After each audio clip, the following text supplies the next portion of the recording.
রহিম বাংলাদেশ জাতীয়তাবাদী দল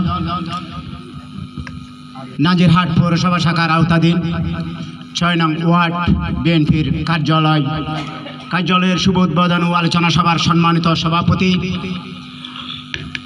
বাংলাদেশ জাতীয়তাবাদী দল নাজিরহাট পৌর শাখার সম্মানিত আহ্বায়ক জনাব এজার মিয়া সাহেব, আজকের সভার প্রধান অতিথি হিসেবে উপস্থিত আছেন বাংলাদেশ জাতীয়তাবাদী দল উত্তর জেলা বিএনপির সম্মানিত সদস্য, ফটিকছড়ি উপজেলা বিএনপির সংগ্রামী আহ্বায়ক জনাব কর্নেল আজিমুল্লাহ বাহার সাহেব, মঞ্চে উদ্বোধক হিসেবে উপস্থিত আছেন আপনাদের এই সুপরিচিত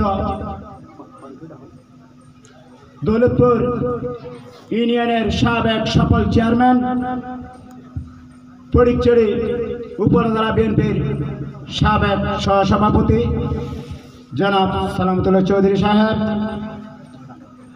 সঞ্চালনা হিসেবে উপস্থিত আছেন নাজিরহাট পৌরসভা বিএনপির সম্মানিত সদস্য সচিব জনাব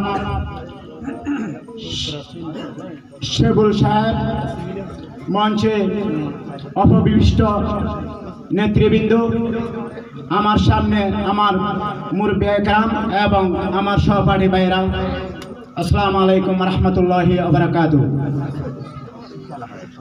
আজকে এই ৬ নং ওয়ার্ড, প্রথমে আমি এই ৬ নং ওয়ার্ডে যারা আজকে একটা অফিস উদ্বোধনের আয়োজন করেছেন, অফিস করার জন্য আয়োজন করেছেন, বিশেষ করে মানিক সহ যারা এখানে সহযোগিতা করেছেন, সবাই কাঁধ মিলিয়ে একটা অফিসের কার্যক্রমকে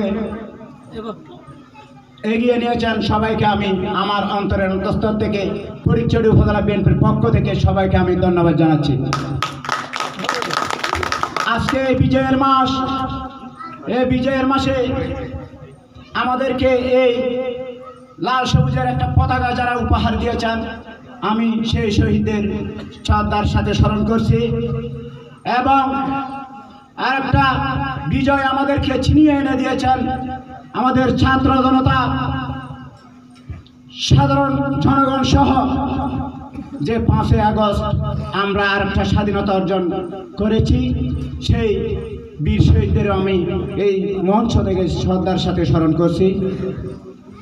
আমি বিশেষ কিছু বলবো না, যেহেতু আমার বক্তা, আমার সিনিয়র নেতৃবৃন্দ এখানে আছেন, ওনারাই বক্তব্য দেবেন। আমি শুধু দিয়ে একটা কথা আমাদের এলাকার জন্যই বলে যাব। এটা ৬ নং ওয়ার্ডের অফিস, আমি ৬ নং ওয়ার্ডের আপনাদেরই সন্তান। এই ৬ নং ওয়ার্ডে আপনারাই জানেন, আমার দোষ ছিল একটাই, শুধু আমি বিএনপি করি, অত সবাই আমাকে চিনেন। 2015 সালে আমি যখন একটা প্রোগ্রাম করতে গিয়েছি কাদের ডিগ্রিতে, ওইটা আমাদের অনুমোদিত প্রোগ্রাম ছিল। সেই সময় আমাদেরকে অহেতুক কোনো গণ্ডগোল ছাড়াই আমাদেরকে ওইখান থেকে আমাকে অ্যারেস্ট করা হয়েছে। আমি 5 মাস 8 দিন পর, 5 মাস 8 দিন জেল খাটার পর আমি মুক্তি পেয়েছি।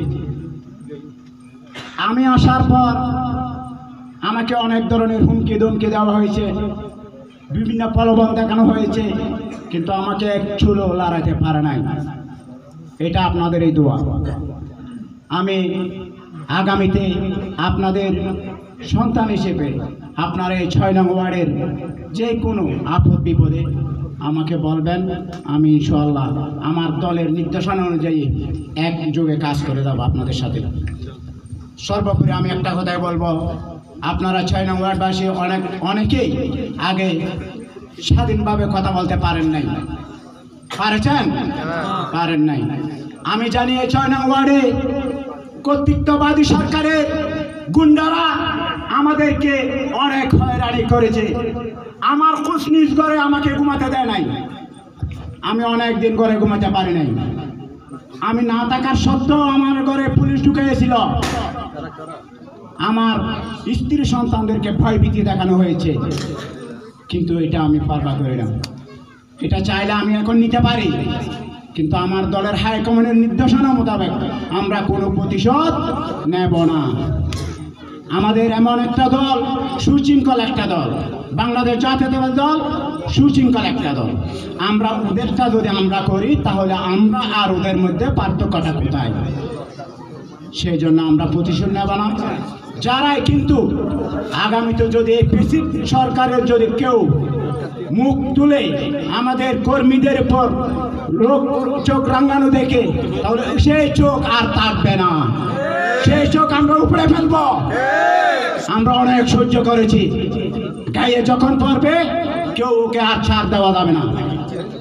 আমি আমার বাকি বক্তব্যগুলো আমার প্রধান অতিথির জন্য আমি আজকে 6 নং ওয়ার্ডবাসীর পক্ষ থেকে আমার প্রধান অতিথিকে অসংখ্য ধন্যবাদ জানাচ্ছি, যিনি ওনার মূল্যবান সময় নষ্ট করে আমাদেরকে এখানে সময় দিয়েছেন। সেই জন্য সবাইকে ধন্যবাদ জানিয়ে আমি আমার বক্তব্য এখানে শেষ করছি।